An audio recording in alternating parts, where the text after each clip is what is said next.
I'm Lauren with Pack Hacker, and in this video we're taking a detailed look at the Carl Friedrik Ayrton Backpack, which I've been testing for the last 2 weeks. Let's dive in.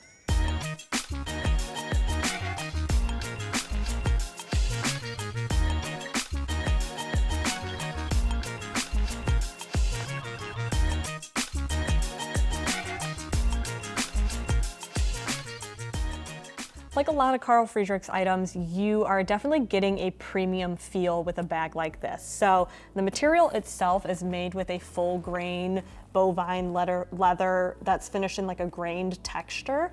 And then there's a secondary leather that's a smooth bovine pancetta leather, vegetable tanned in Italy. All of these leathers are sourced from tanneries that are certified gold or silver by the Leather Working Group. And then on the inside, we have a 100% recycled polyester lining. Overall, this bag over the course of my testing is still in really great shape.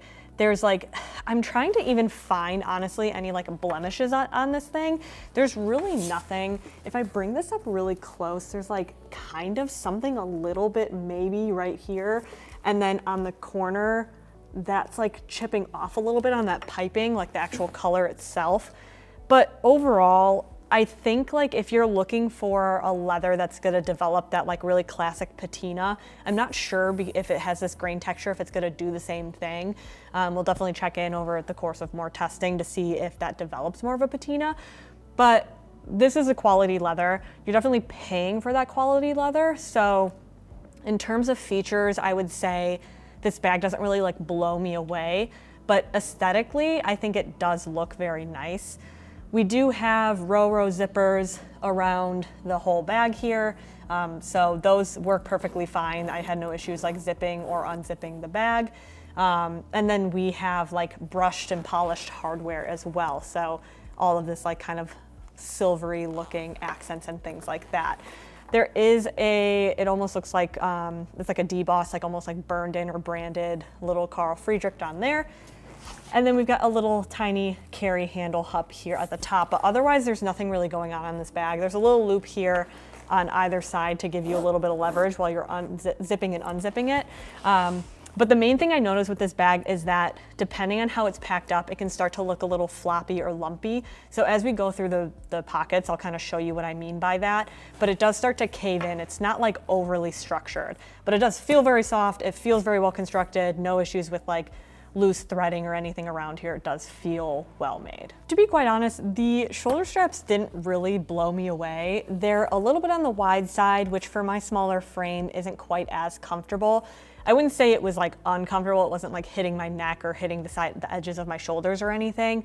But maybe something a little bit more contoured would have felt nicer. For me personally, if you have broader shoulders, Eric tried it on, and he's 6 foot and he's he was like, this is fine, right? This is comfortable. It can look a little bit big on, which I'll show you in a second on my smaller frame.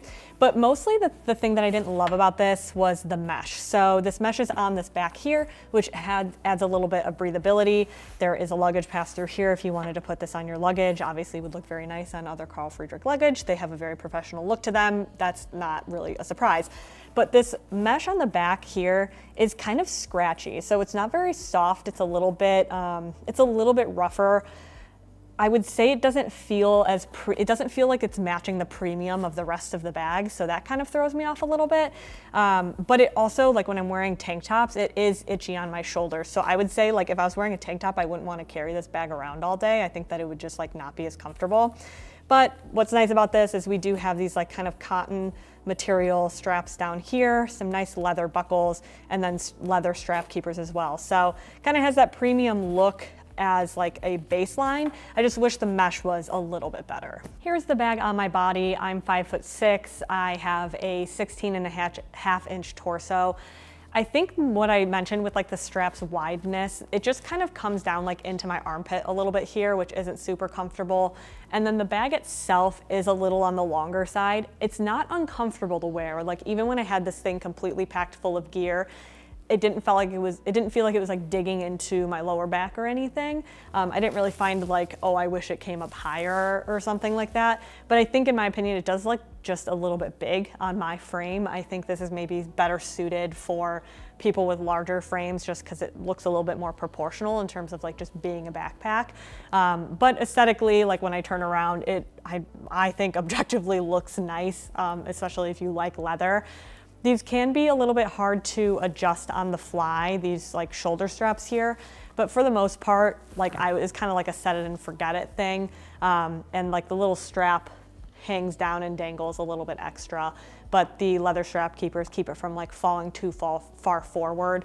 So again, kind of just comes down to whatever aesthetic you're looking for. I think the biggest miss for me was just the comfort of that actual mesh, because when it's touching my skin, just don't really love it. If you're finding this video helpful, hit subscribe so we can keep making content to help you travel smarter. Looking at the external pockets here, we've just got this one on the front, and the first thing I want to point out is this little lump right here. So that is a set of keys that I have in here, and this is a really good example of, like I mentioned earlier, when this bag can start to get lumpy depending on what you have or don't have packed inside. Because it still is a really flexible leather, I found that if this bag was not fully packed, or if I packed it up with too many items that were lumpy, it would start to like bulge out in weird areas.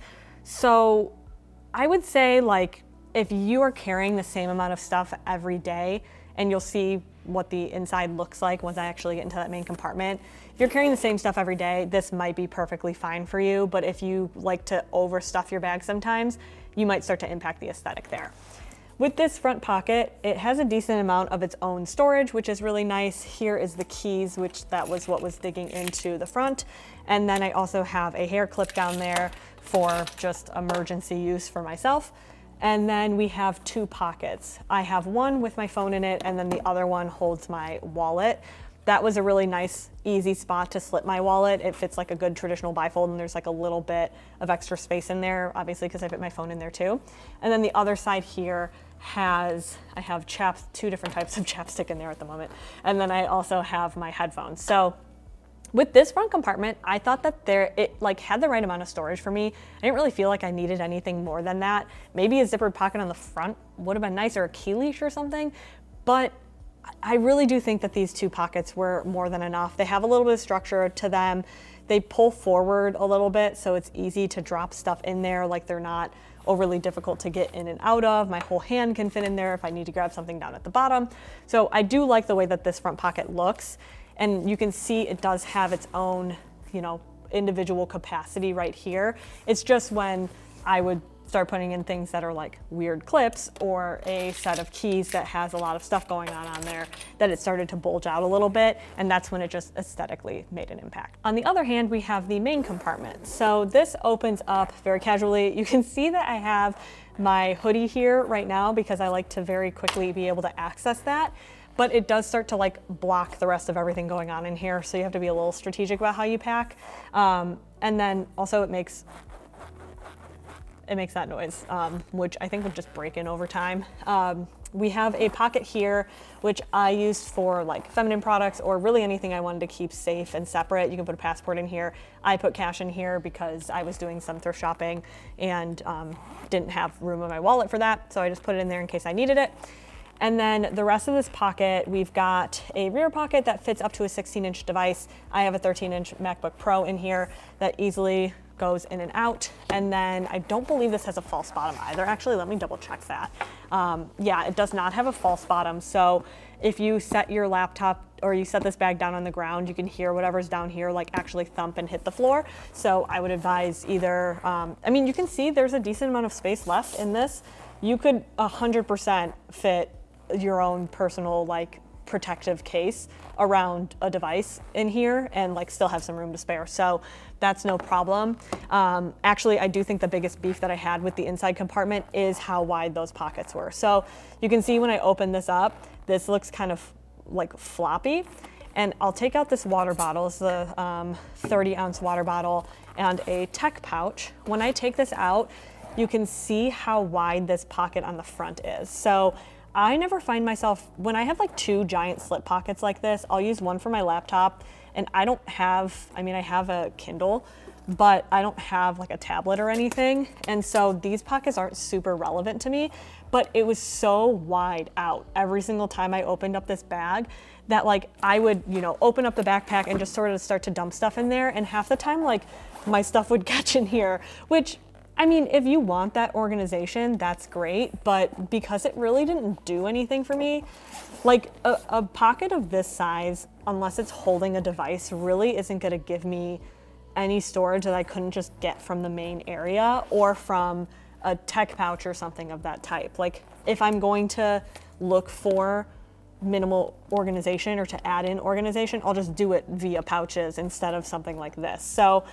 I think if this didn't pop out like this every single time I opened the bag and stayed more flush consistently, I wouldn't have as many issues with it. But like it never stayed like that. You can see even now it's like starting to decide like to pop up like that. So I think that was really my only issue with it. I also would have probably enjoyed like maybe a different pocket other than this. I found these zipper teeth were kind of rough on my hand when I had to reach in there. So I didn't want to store like small items in there all the time if I had to get in and out of it a ton.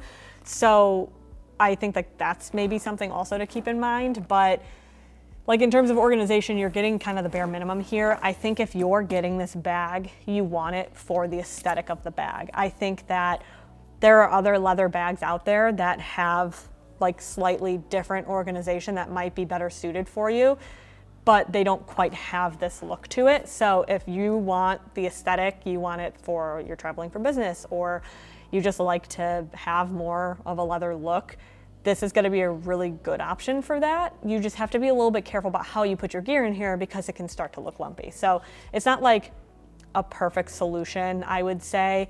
You're definitely paying for the premium quality. I wouldn't necessarily say that this bag was like worth that price point based off of its design alone. It's more so the materials and the branding that you're gonna be getting when you do pay that higher price for a bag like this. So kind of like average in terms of performance, but in terms of aesthetic, they did a really solid job. So there you have it, the Carl Friedrik Ayrton Backpack. Thanks for keeping it here at Pack Hacker, your guide to smarter travel, and we'll see you in the next one.